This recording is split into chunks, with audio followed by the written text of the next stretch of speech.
Hi, welcome to Enchantment of Eternity's live Q&A. This is sort of a celebration for my reaching 5,000 subscribers. So, yeah, I asked you guys to submit questions, and I got a few submitted questions, and I'm going to be covering all topics that I cover in my channel, and I do have several questions, even though, as I predicted, most of it is from Game of Thrones. I do have several questions from other things, so I will give us appropriate spoiler warnings when necessary. So for those of you joining me live in the chat, you might want to sort of hold back on your questions until I get past the submitted questions, because I'm going to do those first. So if you ask questions while I'm doing those, I might not see them, but I'll let you know when I'll start looking at the chat. However, coming in, I did get a question straight off from the chat, which I do actually want to answer. It was from Levin Mulder, who says, "Hi, Mark. I was just wondering who did that drawing of you. It is really nice." So that actually was a friend of mine from film school. When I went to film school 3 years ago, that was shortly before I started doing this channel regularly. She probably still doesn't know that I'm using her picture, but she actually drew all these like little quick paper drawings for everyone at the film school because she was bored. I guess most people just threw theirs away, but I took mine home and put it up on Facebook and made it my Facebook profile. And then when I was looking to start my Enchantment of Eternity, I was like, oh, what's a good profile picture? And I was looking through my computer for one, and I saw that. I was like, hey, why not just use that? You know, I quite like it, and I've grown attached to it. Like I don't really want to do like a more sort of professional looking picture. I like that the simplicity of it is just like a paper drawing. So I quite like that, and I'm going to keep it. So also, I'll give you some updates on my channel, because I've trying to reconfigure my life, really, because I'm having like time management issues. Because I'm doing 6 videos a week, it's not leaving me any time to, well, have a life. And so I decided I need to cut back. So what I'm going to start on doing is I'm cutting back to 5 videos a week, one of them being the discussion video with Atkin Tomko, because those like live videos and like these are like easier. They take less time, because to do the edited videos, I have to write a script, which takes, I don't know, it could take almost half a day. Really, it could take up to 5-6 hours. And then I had to record myself, then I had to edit it, I had to add pictures, and then upload it. And it's very, very time consuming. Whereas the live discussions, as you go on, you talk for an hour and it's over. So it's the edited videos I really need to cut back on. So, but at first I'm only cutting down by 1. So I'll do 5 videos a week instead of 6. But once Game of Thrones is over and I'm no longer doing weekly discussion videos, then it will be down to 4. So I'm sort of narrowing it down, and it will be 4 videos a week. And when we do, and if I do any live videos like on the fly like this one, then I'll add that as a 5th video, but normally it would be 4 videos. And over the winter, well, winter for me, summer for you, most of you in the Northern Hemisphere, there won't be much shows I'll be covering. I'll do 1 Game of Thrones video a week, obviously, and then the Mr. Robot, and I think there's one other, Dark Matter. Those 2 shows I want to cover over my winter, your summer.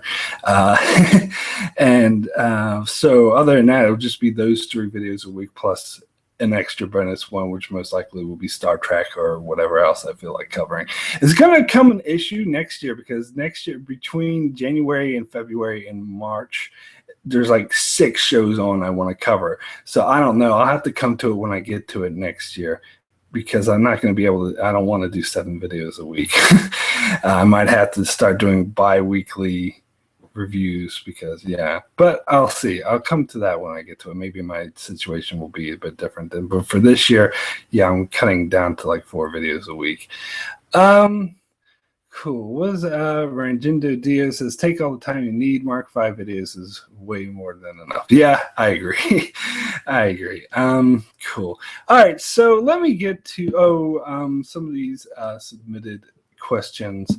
I got a question. I'll start off with the first question I got from John Alexander, who asks, and this is a Star Trek question, it's not really spoilery. If you could pick one Star Trek show to actually live in, what one would it be? The original series, Deep Space Nine, The Next Generation, Voyager, Enterprise, or Reboot, and why? Congrats on the 5,000 subscribers. Well, I'll say first off, it most definitely would not be the Reboot, because then the world I live in would make absolutely no sense, and it's just random CGI would spark up out of nowhere. But if I had to pick from the from the 5 Star Trek series, which one I personally want to live in, I was thinking about this, and it would have to be Next Generation. I mean, they come across like Romulans or the Borg or some scary shit every once in a while, but it seems to me that they're the most sort of luxurious.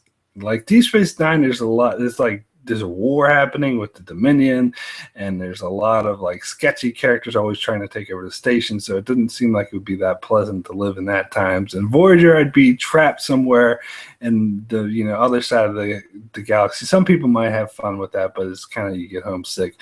So not Voyager, it would be Next Generation. You can go on a holodeck, go to Tim Ford, hang out with Guinan. Yeah, so that's kind of an easy answer for me.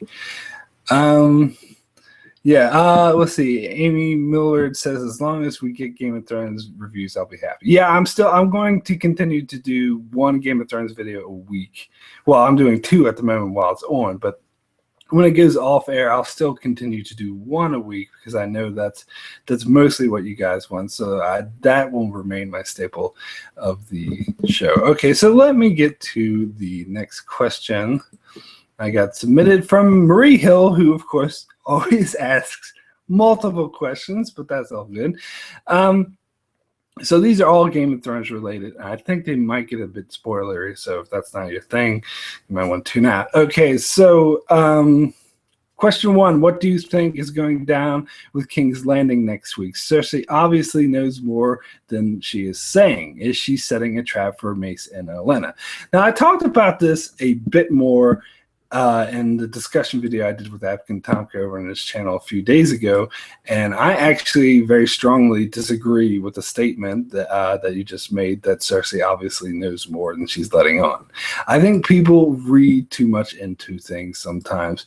I think it's a conundrum. I like to call it the Ben conundrum, because this is something, because I was hugely into Lost, the show Lost, when that was airing, and probably just as much as I was in Game of Thrones. And that's another show that at the time was really good to theorize, and I had all these fan theories and everything.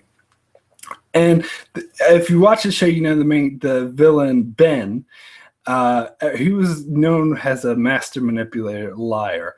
And so every time he would say something, people would say, oh, he's just lying, so you can't take it at face value. But in fact, you actually found out like he's telling the truth, because it's the writer's way of trying to get information out to you. And if you look too hard into it, you look for conspiracies, you look for deceptiveness, has what's his face? Sigmund Freud says sometimes a cigar is just a cigar, and sometimes the writers just need a way to get exposition out, and you look too heavily. And I think this is the same thing with this Northern conspiracy, where people think the Umbers are betraying, which I think is nonsense. I think it's the same situation. It is what it is, and it's the thing with Cersei. It is what it is. When she says that the information that Tommen told her was that Marjorie is doing the walk of shame, I take her at face value. And I think that it's as simple as that.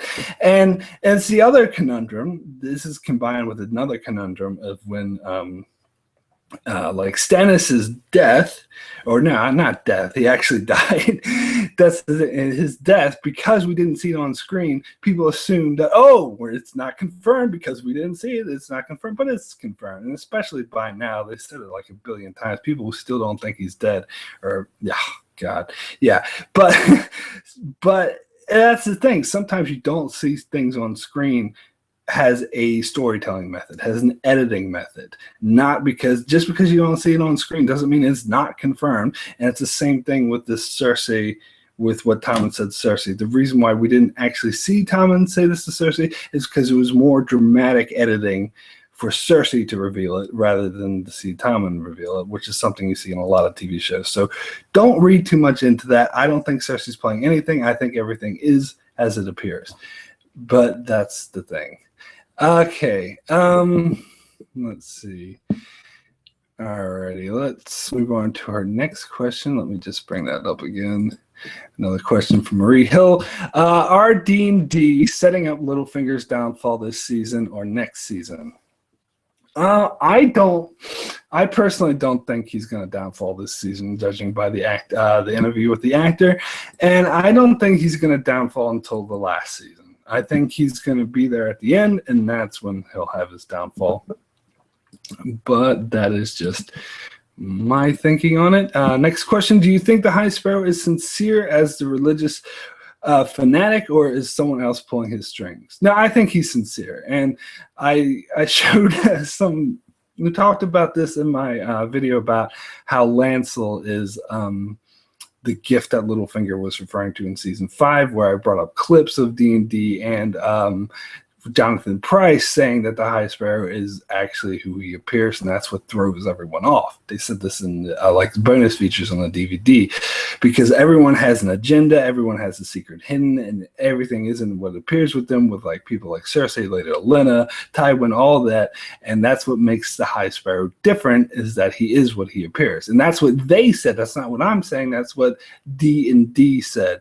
So I think as far as their portrayal of the High Sparrow, that he is truly a religious fanatic. In fact, I think all these boring scenes we've been getting with him for the past 3 episodes are all trying to drive that fact home. Like his whole story about the blah, blah, blah is all trying to drive home the fact that he is what he appears, just a simple religious fanatic. Okay, so question number 3, do you think, oh no, I did that. Question 4, does Qyburn really have the little birds, or are they playing him? Yeah, I think they do. I think he does really have it. Again, this is another point where I think, I mean, sometimes this show will deceive us, but I think with the show, for the most part, things are what they appear. And especially like little details like this. I think it is what it appears. Number 5, will Varys return to King's Landing before season's end? Thanks, Mark, and congrats on 5,000. Well, let's see. Will Varys return to King's Landing? I had originally predicted that he would. I predicted that. Okay, now I'm getting into heavy spoilers for the book, so if you haven't read the books, tune out. But I predicted that he would come back around to kill Kevin Lannister and Maester Pycelle, but I'm not sure that the show's going to play it out the same way, because we saw in the trailer, like, these little birds seem to be stabbing someone. So a lot of people speculate that was the little birds killing Kevin and Pycelle, but now the little birds are in control of Qyburn. So maybe Qyburn is the one. Maybe Cersei orders the death, and it seemed like Kevin she hates Pycelle, and Kevin was sort of standing in her way.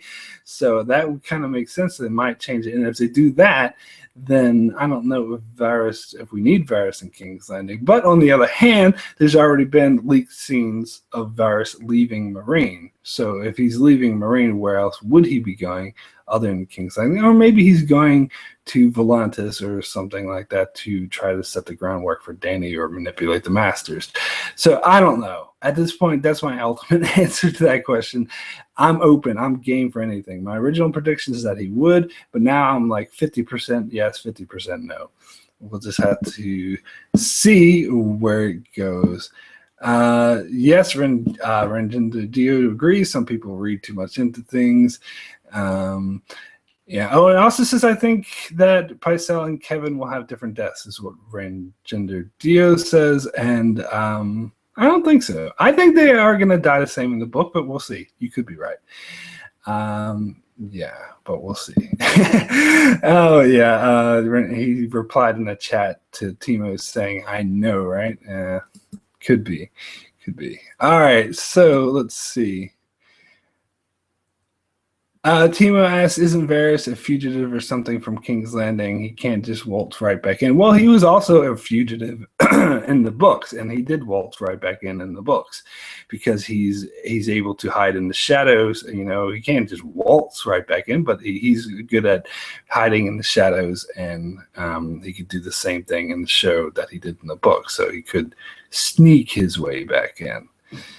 All right, so let's get back to the questions. Okay, next question comes from Patty N. I'm lost regarding where Arya is heading. Do you think she will end up killing someone really important in the show, and that might justify all the current plotting scenes we had with her, we had to endure? Well, first off, I disagree with all this Arya bashing, and I even read an article where it was saying, "Oh, we need to move on from this Arya Bravos thing. It's so boring." I totally disagree. I'm enjoying it. I don't agree with all this Arya bashing, but like, again, getting into filming production leaks, we do know that she will be in the Riverlands later this season, so people are going to be happy that they're going to progress. And I do think it's about time that they move on, but I think we're going to get the theater troupe scenes first, which will be mid-season, and then late season she'll go to the Riverlands. But as far as her killing a major character, I don't think it's going to happen this season.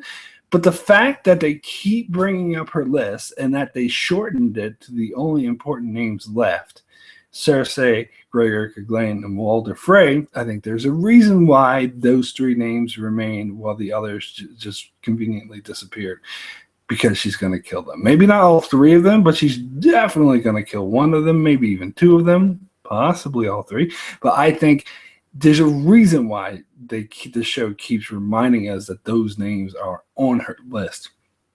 However, I don't see Walder Frey could possibly happen this season, but I don't think so. I think that'll be next season. But Cersei, Gregor Clegane, definitely not going to happen until much later, especially Cersei, maybe not the end of the season, if indeed Arya kills them. I know when I said this in my How Game of Thrones Will End video, I got so many people disagreeing with me, saying it'd be un-George R.R. Martin-like. Here's the thing, if you disagree with me, that's fine. But you tell me it would be un-George R.R. Martin-like for Arya to get her revenge, bullshit. I'm sorry. But I strongly, strongly disagree with that. That is un-George. It is not. We've already seen Arya get her revenge. She can get her revenge. People can die in that way. It's not, then no. I get upset when I think about that. So let's see what's going on in the chat. Ring Ginger Dio says Brienne will probably save Edmure. Maybe. Okay, you got questions coming at me from Look for a Leak. I'm not really answering questions in the chat at the moment, so hold your thought on that. Let me get through these submitted questions first. Let's see. Cool. What have we got? All right, next submitted question comes from Levin Mulder. Hi, Mark. As far as I know, you and Apkin are the only brothers both commenting on the same subjects on YouTube. Does that make it difficult for you both, or does it spice things up to have someone to spar with? Are you two foils for each other, intentionally or not? No, it's fine. Like, it's not an issue it's actually helpful. It's not a hindrance at all, actually. I mean, sometimes we end up saying the same things, but sometimes we play off each other. And I know that we almost particularly respond more to each other, especially if we disagree. Like, we'll mention, like, I notice he'll make a video and he'll make a point of pointing something out that because they're in sort of a response to something I said that he disagreed with, and then I can do the same. So it's fun and it's helpful. Like, the whole thing started, I would say that I actually started YouTubing first, and because what we used to do is that we used to, like, send emails. We did this with Lost, and then we started doing this with Game of Thrones probably during season 3. We would email each other after every episode and write have conversations through email. And during season 4, I figured, well, why not just make YouTube videos? So I would make a YouTube video, and at this point, only like 80 people would watch it. And I would just, instead of emailing him my review, I would just email him my YouTube video. So then in season 5, he started doing the same, although I did predictions, and we both did predictions for season 5, so that's kind of when he started it. But mainly, yeah, we would just email our review videos instead of typing out emails. and then it became a big thing for both of us, where we each went off and did our own thing with YouTube. And our channels are actually quite different now, but it's good. That's it's never been a hindrance, and I think it's always been helpful, and especially the way we're able to do these discussion videos, it only improves our channel. So yeah, not as foil at all is the answer to that. Okay, so next question from Dinkner23. Do you think Game of Thrones is getting too much Hollywood now? For example, Brienne coming out of nowhere and saving everyone. Keep up the great work. Greetings from Germany. Okay, well, I think that is a good point. I do, like some people have pointed out, especially people whom I refer to as book purists, have pointed out that the show does seem a bit more Hollywood now in season 6, that they're moving past the book material. And I do see that. I won't say it's not the case, but I don't mind. It doesn't bother me. And to be fair, if you look back on the first 5 seasons of the show, you can see instances of the show being, quote unquote, Hollywood. It's just, I think it has intensified a bit this season. But I don't agree. Like, I saw someone post this like picture online that had like a piece of art, and it says George R. Martin's Song of Ice and Fire, and then they had that same piece of art but with like a cartoon, like 5-year-old drawing pasted over the face, and said D&D's Game of Thrones, specifically season 5 and 6. And I disagree with that wholeheartedly. I think they're two different mediums. Again, I think a lot of the bitching book purists are people who do not understand the medium of television and the medium of books and how they're different. That doesn't make it bad. It doesn't make it lowbrow. Like I did a whole, I studied this at university, so I could write a whole essay about how television isn't lowbrow compared to novels. It's just a different format. However, I would agree with that painting as far as Dorne goes. I think that picture actually describes Dorne perfectly, but not season 5 and 6 overall. I just think it might be a tad bit more Hollywood, but I don't have an issue with it at all. So far, it hasn't gotten bad, but we'll see. Yeah, a couple people, and Levin Mulder says yet. And that's, yeah. That is a good point. Not yet. Hopefully it stays this way. Okay. All right. So next question from Ranjinder Dio, and I do hope I'm pronouncing your name right. Asked, what has been your favorite fight scene in Game of Thrones so far? Who are your top 3 favorite Game of Thrones villains? Also, the Battle of Bastards should be spectacular. Okay, so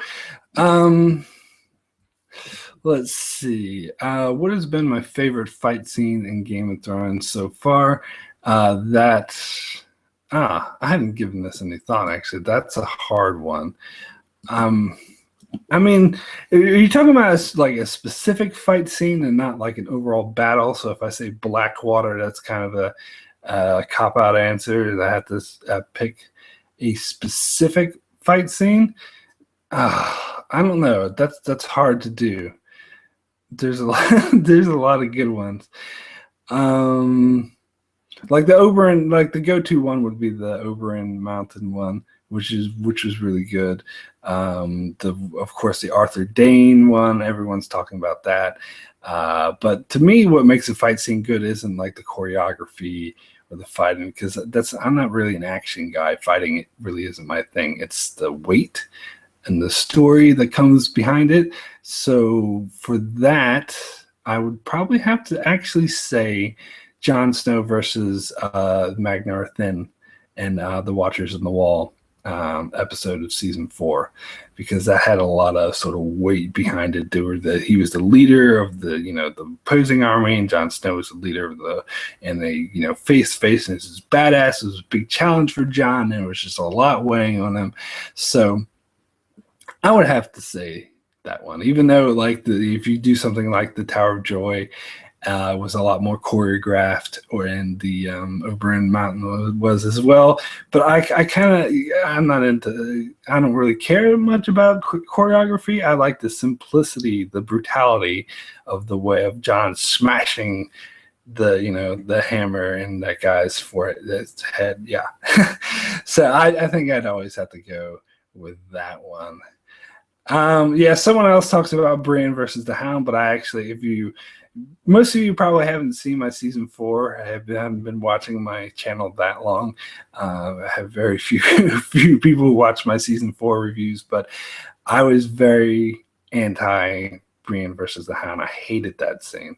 Everyone, not for the fight scene itself. The fight scene itself was fine, but to me, and I said this in a lot of earlier videos like a billion times, but to me, it was too fan servicey. It was way too fan servicey. It reminded me of like when we were kids and we're like, oh, it'd be cool if Luke Skywalker fight Captain America or something like that. It's like these two characters had no business being together, and it was just. Maybe I'm being a bit of a book purist in this case, but I don't know. I didn't buy it. I thought it was stupid. But I know everyone and their brother, including my brother, disagrees with me on that. But that is my opinion, and I'm sticking to it. Okay, so let's get to the other part of the question is, who are your top 3 favorite villains? Oh, I didn't have time to think about this, because that's the question I sort of had to think about. Top 3 favorite Game of Thrones villains. Tywin, definitely. I probably had to put Ramsay in, even though he's kind of weighing on my patience. I kind of do want him to die now. I think they are sort of taking him over the top a bit.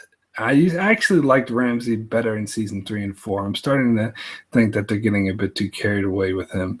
So I don't know if I'll name Ramsay. Oh, I'll name Ramsay, Tywin, and Cersei. Cersei, even though she's not a straight out villain, she was definitely a villain in season 1 and 2. And I like the fact that she's not so clever and she fucks up her times. I think she's one of the most dynamic. So that's what I'll say. Tywin, Cersei, and Ramsay. Definitely not Joffrey. I actually did not like Joffrey. Some people say I love to hate Joffrey. I didn't love to hate him. I just hated to hate him. I was so glad when he died. I just wanted him to go away. I didn't think he was like what I was just saying with Ramsay. I was over top. That's what it was with Joffrey. Like, don't get me wrong. I thought he worked for the story. Like, I thought he was a good inclusion to the story and helped move it along. But I just hated seeing him. And whenever he appeared on screen, I just wanted him to go away. But so yeah. Oh, Littlefinger is a cool villain. Yeah, he is, but I don't see, and now I get my book purist classes on. I don't think the show's handling him quite as well as they handled him in the books. But yeah, kind of. Littlefinger's up there. He's up there. All right. Let's see. Okay, next question is also from Renjin Dudu. What are some of your favorite jokes from Game of Thrones? Which characters do you think is the most funniest? Do you think that Pycelle and Kevin will die differently in the show? I've already talked about that one. I don't think they will. For example, I think that the Mountain will kill Pycelle. Also, I really hope that Davos and Tormund don't die this season. I think that Davos is more likely to die. All right, a lot of questions to unpack there. Well, let me talk about the Pycelle and Kevin thing first, because I think they might die differently in the show, but I don't think I think they'll both die the same way. I think I don't know, because of the trailer, I think it's the little bird's going to kill him, just like the books. The difference might be Qyburn who sends them instead of Varys. So that's what I think. I think they'll die the same way they did in the books, by being killed by the little birds, but it might be Qyburn's doing, which is ultimately Cersei's doing, rather than Varys's. But I think it still could be Varys. I'm not ruling Varys out, but we'll see. Yeah, how it goes. Okay, so what are the other parts of that question? Favorite jokes from Game of Thrones. Which character do you think is funniest? Well, I did a video of my top 50 favorite quotes, and there are a lot of humorous quotes, and Tyrion ruled that top 50. And he came up on number one. And so my number one, I guess I would call it the funniest because it was a funny quote and it was my number one favorite quote, was from season 1 when the Hills tribe people surround Tyrion and Bronn, are about to kill them. And he says, Tyrion says, "Oh, I'm Tyrion, son of Tywin, blah, blah, blah." And he's like, and the High Hill tribesman is like, "How would you like to die?" Tyrion, son of Tywin, and his response is, "Oh, at the age of 80, I think he said, at the age of 80, with a glass of wine in my hand and a woman's mouth around my cock." And then the Hills tribesmen started laughing. So there you go. That's I think is the funniest moment from Game of Thrones. And obvious funniest character is Tyrion, hands down. And as I talked about this in some of my discussion videos earlier, I don't think that they're going too overboard with him being funny. Or I don't think some people criticizing Tyrion this year, saying he's become just a clown, a stupid character. And I totally disagree. I think he's just the same as he's always been. He's always been like that. And it's just people are just, have their own sort of internal bias because they know that the show's moved past the books. They think that there's a difference, but it's not really. Okay, so Levin Mulder says 80. Yeah. Okay, so he says at the age of 80. Cool. All right. Okay, what was the other? I think there's another part of that question. Oh, yes, Davos and Tormund. I don't think that they will die this season. I mean, we still know about these two known characters on crosses, unless that whole spoiler was wrong, which is possible, because some of these spoilers that come out, these filming leaks, some of them has been wrong, like the one in last week's episode that we saw, because I knew about that scene because I knew about it from filming leaks, but the filming leaks said that Drogon torched the hut, which he did not. It was Daenerys herself who torched the hut.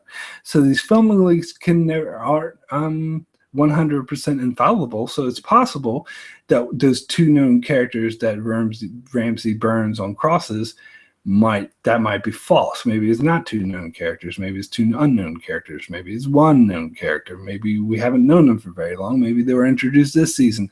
So it's not known that that's the case. But if we go by that, because everyone's theory, especially my brothers, about this is that it would be Osha and Rickon. Well, it still could be Rickon, but it's definitely not Osha because she's dead. She died in this episode, so that crossed it out. In fact, I need to ask him who he thinks the other person is going to be now that Osha's dead. But I said it would be Roose or Roose Bolton and Walder Frey, but again, they're died already, so it can't be them either. My other option was, who was my other option? It was Davos and Osha, I think, I think so, and can't be Osha, but I really don't think it will be Davos, and I don't think it will be Tormund. And my brother didn't necessarily predict that Tormund would burn on the cross, but he did predict him to die this season. I don't think that Tormund will die because we don't have another wildling in the show who's a representation of wildlings. If we did, like in the books, there's like Val and all sorts of other people, but in the show, there's no one. So I don't think they'll kill off Tormund because he needs to be the representation of the wildlings, because we have no representation of the wildlings without him. So I don't think it will be Tormund. I really don't think it will be Davos. I really hope that it won't be Davos because he's such an awesome character. But it's in the realm of possibility. But we will have to see about that. Okay. So you guys, I got one more submitted question left. I actually have to leave in about 20 minutes. So you can start submitting questions in the chat. I'll see if I can answer them. I can't guarantee I'll get to all of them. So we got one more question from Renjindo Dio, and this one's actually not about Game of Thrones. It's about Black Sails. So it says, how do you feel at the end of Black Sails Season 1 when the main character killed a certain character? I think you know what I'm talking about.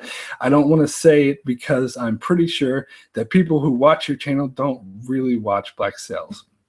And you're right. You're probably right about this. However, if you don't watch Black Sails, you should.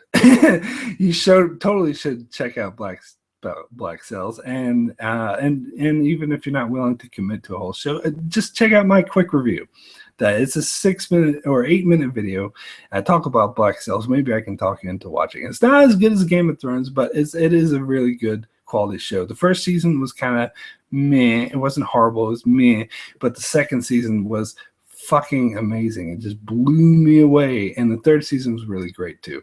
So anyway, back to the question, when the main character killed a certain character, I kind of wish that they didn't kill that character off, because I think it would have been more interesting if he was actually still around in season 2 and season 3. But I suppose they needed to expand the characters of John Silver and Billy Boyd, I think his name. No, not Billy Boyd. That's the guy who plays Pip. Billy something. I don't know. Billy. Yeah, they needed to expand those guys' characters. So I suppose they needed to kill this one guy off at the end of season 1 so they could focus more on other characters. But I don't know, because it kind of made the main character seem like more of an asshole. But it did sort of say that he's just willing to do whatever it takes. I think I agree with you. I was kind of iffy on the way they handled it. I didn't really hate it. I didn't really like it. It was just kind of sort of testing my patience, but I don't think it ruined anything. I think season 2 was still amazing. So in the grand scheme of things, doesn't matter. So I'm okay with it overall.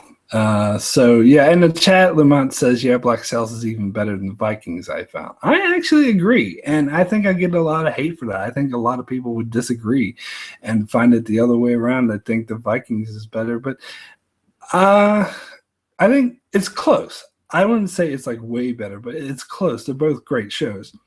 But I think Black Sails is just, leaving aside season 1, it's actually more consistently good. Like seasons 2 and 3, every episode was like consistently good compared to Vikings, which can do too much filler. I'm actually liking, like, the first half of season 4, I think was actually an improvement on the 3 previous seasons, especially season 1 and 3, which I found had it moved way too slowly at times and it was way too much filler. But yeah, that's kind of why I like Black Sails better. Billy Bones. Yes, that's who it is. Thank you. Yeah, Billy Bones and John Silver, of course, are both from Treasure Island. So that's why they were going to focus more on those characters than the one that they killed off, who wasn't from Treasure Island or anything. So that's probably why they killed him off. Okay. And yes, Captain Flint and John Silver do have great chemistry. So yes, I'm not giving away any spoilers from Vikings. No, you don't. You don't need to leave. I'm not. I'm just saying in general, season 4 is good. I'm not going to give away any spoilers, so don't worry about that. Okay, so now let me, guys. So ask your questions in the chat. I'm going to go back, scan back here, and see if I got any questions. This is from John Alexander. Do you think Littlefinger is setting up John? I heard that the pink letter is not from Ramsay. Well, this is another thing I talked about in my discussion with Abkin Tomko recently, is that, yeah, the pink letter was from Ramsay, especially in the show. In the books, I still think it's from Ramsay even in the books, but that's more open, whereas the show, I think it's a done deal. There's a Bolton soldier who delivered it to Castle Black. It was from Ramsay, definitely. It wasn't Littlefinger playing a game. I think Littlefinger is going to be kind of more straightforward this season, at least in this season. But I don't know. Maybe he's not. But I don't think he's really playing games or trying to set up Jon Snow. Although I do think Littlefinger might eventually try to kill Jon Snow, or have, not himself, obviously, set things in motion to eliminate Jon Snow, because I don't think he's really interested in it. He's going to pretend he's going to seem to be, because I think he's interested in Sansa, and at the moment Sansa and Jon's motivations are allied. But yeah, I think Jon better watch his back around Littlefinger. So let's see down here. Do you think season 3 of Black Sails make you cry? Season 3? No, not really. I don't know what in particular you would be referring to. It didn't make me cry. It was a good season though, but I can't think of anything that was particularly sad in that episode. I don't know. Let's see. Yeah, any more questions? Hold on, I'm just gonna scan up and see if I think I got questions further back. But yeah, if you guys want to ask more questions, do so now before I leave. Hold on, sorry, I'm just scanning back. I thought I had some questions further back. Okay, yeah, here's one from Look for Leak. Do you think it's so easy to control the little birds as giving them candy? Seems like they're pretty easy, especially since they have tongues. Do you think Varys still controls them? Yeah, I do think it's easy. I think it's it's a different situation. Like the thing with the tongues ripped out is something completely different from the books. I think this is a moment where you have to separate what you know in the books from what you know in the show because they're two entirely different entities. You know, one doesn't necessarily affect the other. And I think this is a case of that. And I do think it's just as simple as giving them candy. I don't see any problems with that. I think that's fine. And then let's see, both Varys and Qyburn, like Kevin and Pycelle, dead, so it doesn't matter too much. But the little birds seem more of a spy force. Well, the little birds were the ones that killed Kevin in the books, if I recall correctly. That's Varys. Kevin showed up to see Pycelle to find Pycelle dead with a stab wound, and then Varys shoots Kevin with an arrow, and he gloats about how he needs to die, and then the little birds come up and stab the shit out of him. So if it happened in the books that way, I think it's going to happen in the show the same way. Okay, so let's get down to some more questions. David Saji, have you watched Vikings? If so, watch it. I want to hear your opinion on it. Well, if you're talking to me, I do weekly reviews for Vikings. You can check out my channel. I covered, I don't know if you're talking to someone else in the chat, but if you're talking to me, you should check out the weekly reviews I did for season 4, and I will be doing more weekly episode reviews for the second half of season 4 when it comes back. And I also have a quick review that gives my spoiler-free thoughts on the first 3 seasons of Vikings, so you can check that out as well. Okay, Amron Jindo Dio, do you think Game of Thrones season 6 is off to a stronger start than season 4? I don't know about stronger, because season 4 is my favorite season so far. I would compare it to season 4, actually. So that's why I'm looking. It's definitely a stronger start than season 5. And so I'm definitely looking forward to season 6. And I think it could, because it's reminding me a lot of season 4 of having strong episodes. The thing with season 4 is it had 2 great episodes at the start, then 3 sort of filler, boring episodes, and then 5 great episodes at the end. In season 6, it had 2 great episodes at the start, a sort of filler episode of season 3, and another great in episode 4. So far, that's a better count record. However, I don't think season 6's first 2 episodes are quite as strong as season 4's first 2 episodes. So it's, at the moment, boil it down, at the moment, I still like season 4 better, but it looks promising. You don't know. So I'm just thinking season 6 could end up being my second favorite season or my first favorite season. It's looking good. That's what I'll say. Yeah, David Sachi says, just realized how stupid my question is. I watch your Vikings videos as well. Yeah, no, all good. No, that's all good. Yeah, no, you should check that out. But yeah, I like Vikings, but it's not like one of my favorite shows. I don't like, because I'm not sure. I'm going to do like an end of the year. I keep thinking about this, but no one really watches it and cares that much about it. But I keep thinking about my end of the year top 10 favorite shows video that I do. I think more people should check out the one I did for last year. But anyway. This year is going to be a harder competition because I watch more shows and there's more shows out there. So only like the cream of the crop's going to make my top 10 this year. So I'm not even sure if Vikings is going to make it. It might. It depends on how good the second half of season 4 is, but we'll have to see. Let's see. And Sammy Giuliano. Sorry if I pronounced your name wrong. I think it's Sammy Giuliano. Do you like Star Wars? If you do, would you consider making a Star Wars video if you didn't already? Well, again, I have.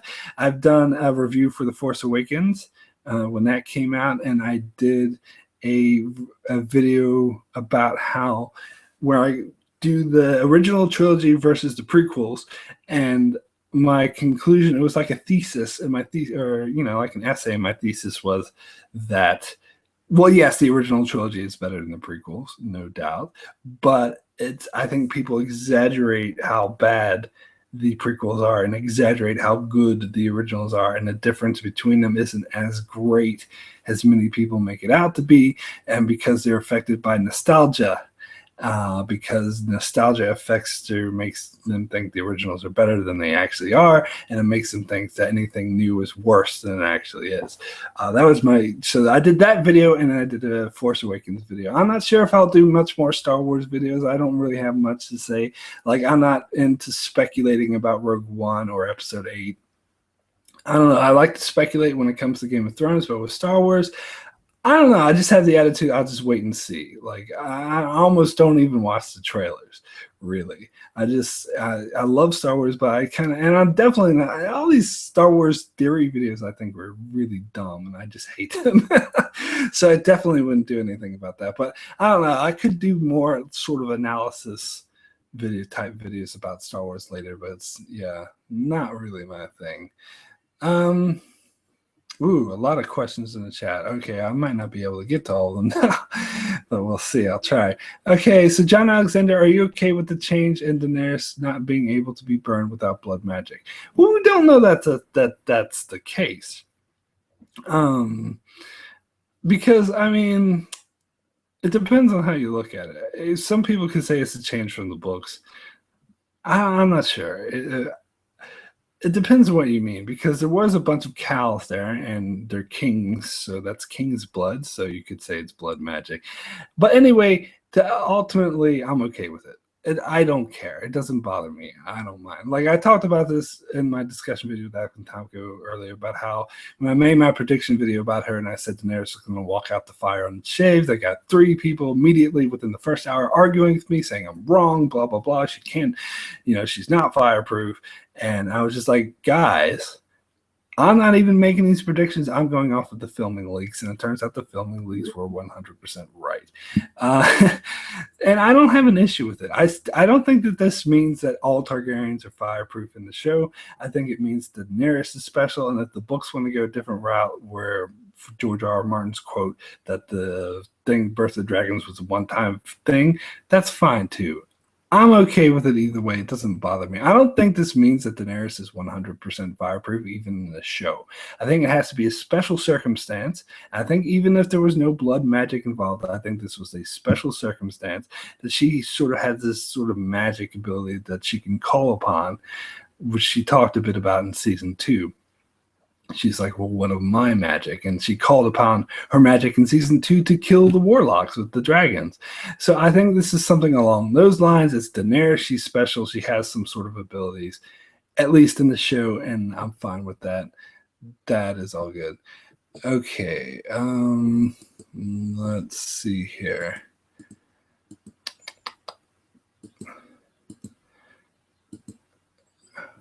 Okay, Ranjinder Dio, what 3 events are you looking forward to the most in season 6? Bastard Bowl, definitely. I don't know if I can think of 2 other events I'm sort of looking forward to. Oh, I'm looking forward to seeing Cersei say, "I choose violence." I love that scene in the trailer. Is by far my favorite scene. So I want to see that in context. And other than that, I mean, there's a lot of good things to look forward to. I look forward to seeing okay, my third thing would be Daenerys returning to Meereen with the Dothraki, and the dragons, which I'm sure she'll do. So that's my third thing. So Bastard Bowl, Cersei's "I choose violence" in context, and Daenerys returning to Meereen. Another question ranging to do: which Game of Thrones characters would you want to bring back to life? Well, I mean, I don't really want to bring any character back to life, because I think they have enough resurrection. But let me take your question as in which character I wish was still around that died, that I think would help the show move along. And I actually have to think about that. But there are a few characters that I wish didn't die. Well, I would like to see Ned around, but I wouldn't say I wish he didn't die. I think it was great that he did die, but it would be kind of cool if he was still around. Yeah, I can't think of anyone. That's a hard one. I'd have to think about that. Okay, so Big Kev 619 asks, "Who's your favorite YouTuber on anything?" Well, see, I don't know if I don't have. Oh, not just Game of Thrones. Um, I don't have one particular favorite YouTuber. Um, yeah, it's hard to say. I watch Screen Junkies. I'm a huge fan of Screen Junkies. I like my favorite movie reviewer is Chris Stuckman. Like I don't always agree with him. Like I think he's fanboying too hard on Captain America Civil War, which you watch my review of it. I don't think is as good as many of these critics saying, even though I think it's good. I liked it. I would enjoy it. I would recommend it, but it's not as good. And Chris Stuckman fanboys too hard on Force Awakens and some other stuff. But for the most part, he has the best analysis, like his spoiler review of Interstellar was the best review I've ever seen in my life. Like, I think he just hit the nail on the head so much on that one. But as far as Game of Thrones reviewers, well, I'm biased, of course, Atkin Tomko, Phil the Issues guy, who I've done a couple collabs with before, who hopefully will do more. I always make a point to watch Phil the Issues guy's videos, and Geeksiders, of course. Again, we do collaboration videos, so I'm a bit biased there. I like their videos, and I like Don Willie. Again, we do collabs, but outside of my bias,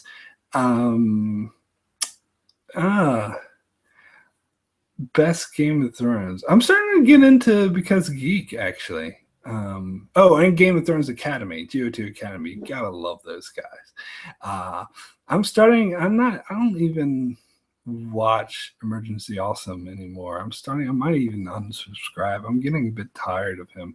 Don't mean to badmouth anyone on YouTube. Don't want to create any drama, but I'm just saying, this is where my tastes are going.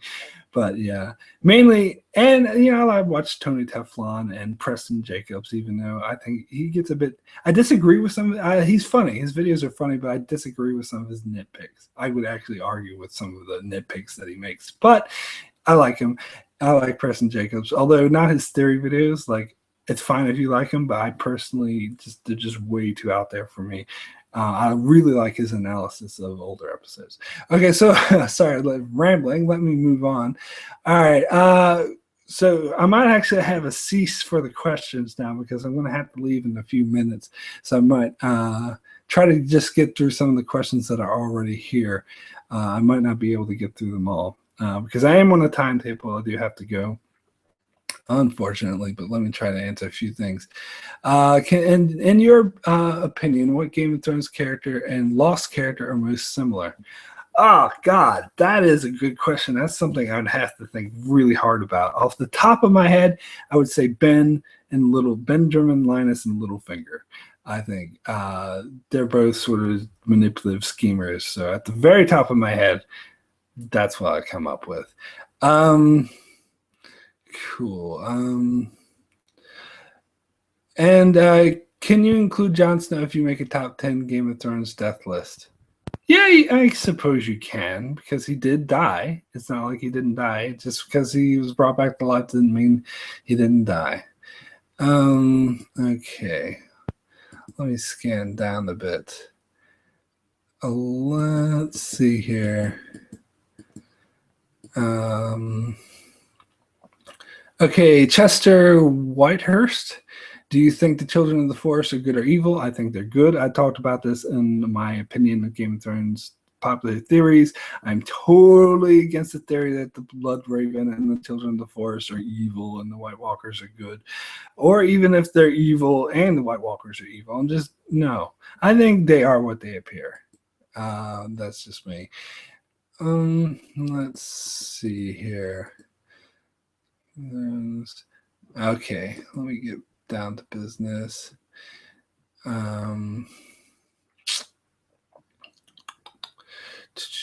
Oh, yes. Levin Mulder says you should watch Alt Shift X. I do. I forgot to mention him. Sorry, my bad. I love Alt Shift X. I think some people are too critical of him because they think, he just takes stuff from message boards and repeats it. But he says that he does that. He says, I'm just regurgitating, and he does it in a way that's entertaining and comfortable and open, and is a way for many people to see these theories without having to, because I don't go on message boards. It's a waste of my time. So I like that he's able to combine it. And he has some of his own original ideas. I like his episode reviews. I don't agree with everything he said. I made this video once that was actually sort of a response to something he said, which pissed me off. But other than that, I love his videos, and yeah, I would recommend him as well. Okay, so I think I think that's good for the questions then. Cool, yeah, so I'm going to have to end the discussion here. And thank you guys again for watching.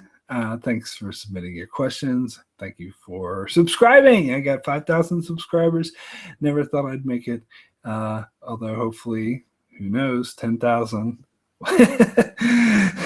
I don't know. We'll see. I will end with saying, eventually, I hope to do better production, because at the moment, that's I was talking at the start of my video how I'm doing 6 videos a week. That's the main reason why I don't have better production, and even my audio is not the best. There's some audio blips and bloops I would like to edit out and do something other than just pictures, but I can't. I'm just so pressed for time. I just have to go, and I don't have time to perfect my videos. So maybe in the future I'll start. I already have a couple of high production videos planned for later in the winter, my winter, summer for most of you Northern Hemisphere dwellers. I have, I don't know if I'll do it. I'll tell you about it. I might not do it, but the 2 high production videos I have planned is once Game of Thrones season 6 ends, I want to do a video for 5 shows I'd recommend watching for the Game of Thrones fans in particular to watch. And I was going to make a really high production video to try to sort of sell it. And those 5 shows would be Black Sails, Vikings, The Expanse, The Leftovers, and Mr. Robot. So it's not just that those are good shows. It's that Game of Thrones fans in particular, I think, would like those 5 shows because they have the same sort of high quality, high intellectualism, and I'll get into more detail on that. And the other high production video that I was thinking about doing is a review for Star Trek Beyond when that comes out. And I'm pretty sure I'll have a lot of yelly rants to go on. I'm sort of prejudging the film from the trailers, but come on, that movie, just thinking about it makes me want to go into a fit of rage.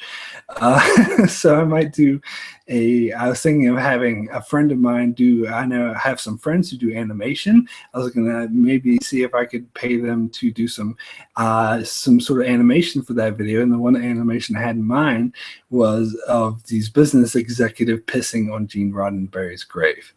Because when I think about this Star Trek Beyond, that's the thing that comes to mind. Anyway, yes. So, yeah, I will head off now.